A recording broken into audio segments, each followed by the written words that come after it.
السلام عليكم البنات، ان شاء الله تكونوا كامل بخير.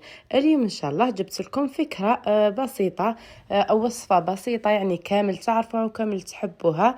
رايحه تهنيكم من تخميم الغداء والعشاء، حاجه خفيفه اللي هي لابيري بالكبده بلاصوص تاع الكبده. جات بزاف بنينه. انا ننصحكم بهذه الوصفه، انا متبعه هذه الوصفه، نتمنى برك تجربوا هذه الوصفه وباذن الله رايحه تعجبكم. وقبل ما نبداو حبيت برك نقول لكم انه يعني تفاعلكم راه ناقص بزاف بزاف في القناه، رغم انها قريب 900 الف مشتركه، ولكن تفاعلكم راه ناقص. نتمنى تتفاعلوا بالجيم والتعليق، لاني مانيش نبخل عليكم بحتى وصفه. انا ماذا بيا ثاني حتى انتم تتفاعلوا مع الفيديوهات هكذا به يطلعوا الباقي المشتركات. خلوا لي جيم وتعليق من فضلكم. الوصفه عندي بطاطا، تجيبوا على حسب افراد العائله نتاعكم، قطعوها رقيقه كيما شفتوا. قشروها قبل، لازم تقشروها وتقطعوها رقيقه. ضفت لها الملح على حسب الكميه نتاع البطاطا اللي درتوها. درت لها ثاني الماء، غطيتها وحطوها على النار تغلي، خلوها تغلي. ونروحوا هنا للكبده. دوك من بعد نمد لكم يعني البديل اللي ما عندهاش الكبده وتحب الصوص واحده اخرى، او ما تحبش الكبده او اي حاجه. المهم تجيبوا كميه من الكبده تاعكم، ضيفوا عليها الملح، شويه نتاع الزيت، شويه درت ثوم بودره، تقدروا ديروا الثوم العادي. درت عليها شويه فلفل احمر، فلفل اسود، ودرت شويه راس الحانوت. التوابل يعني كل وحده واش موالفه تستعمل توابل. ضفت مغرفه صغيره تاع طماطم، ودرت ثاني توابل دجاج، درت غير شويه برك بالمغرفه الصغيره كيلو. هنا راني نقطع فيها وراني مشعله النار ناقصه. وقطعوها، تحبوا تخلوها هكذاك خلوها، انا نحب نقطعها مربعات صغار، قطع صغيره هكذا يعني باه تجيني طايبه مليح وتجي لاصوص تاعها عقده. هنا كما كنتم تشوفوا راني نقطع فيها وفي نفس الوقت راهي تتقلى. ورايحه نضيف عليها كيس ونص نتاع الماء ونخليها تغلي حتى تعقد.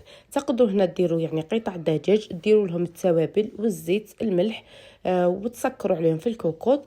الدجاج تستعملوه، وهذيك لاصوص تخبوها لابيري. كما تقدروا تستعملوا ثاني مثلا قطعه مصدر تاع الدجاج، قطعوه قطع صغيره وديروه كيما درت بالكبده عادي، يعني لكم الاختيار. تقدروا تستعملوا فيون داشي ديروا له برك لاصوص، المهم كيما تحبوا.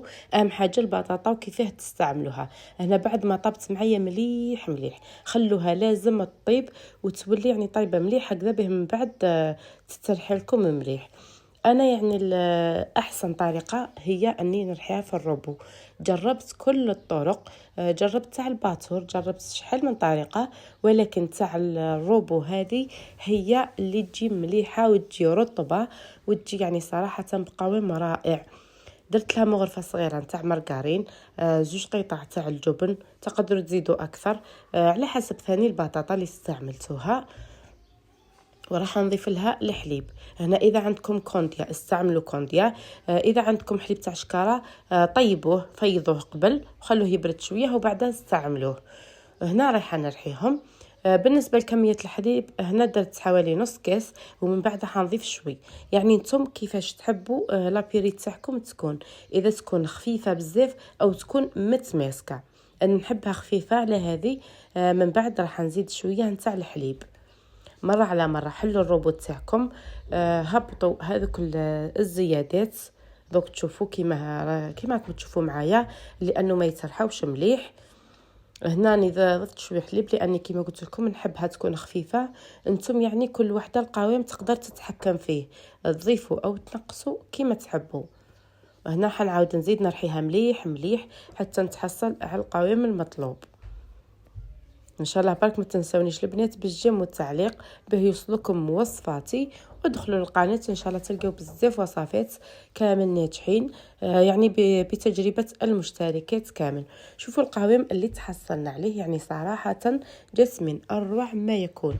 انا هذه الوصفه دائما معتمدتها، تصلح يعني بزاف في فصل الصيف. هذه البطاطا بيري بزاف يديروها في الصيف لانه حاجه خفيفه وتقدروا تاكلوها. هذا هو القوام تاعها. هنا اللي تشوفها يعني تلقى روحها كثرت الحليب بزاف، تقدر تعاود ترجعها فوق النار، تزيد برك تنشف شويه وتعاود تنحيها. هنا راني فرغتها في الطبسي كيما راكم تشوفوا. هذيك لابيري عفوا هذيك الكبده خلوها تغلي حتى تعقد، حتى يعني تولي هذيك لاصوص تاعها خاثره باه تستعملوها. هنا ديروا شويه من هذيك الكبده وهذيك لاصوص، ديروا كيما تحبوا طريقه التقديم، كل وحده ديرها كيما تحب.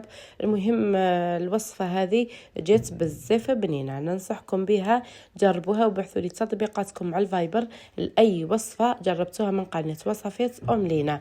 شوفوا النتيجه اللي تحصلنا عليها، صراحه جات هايله.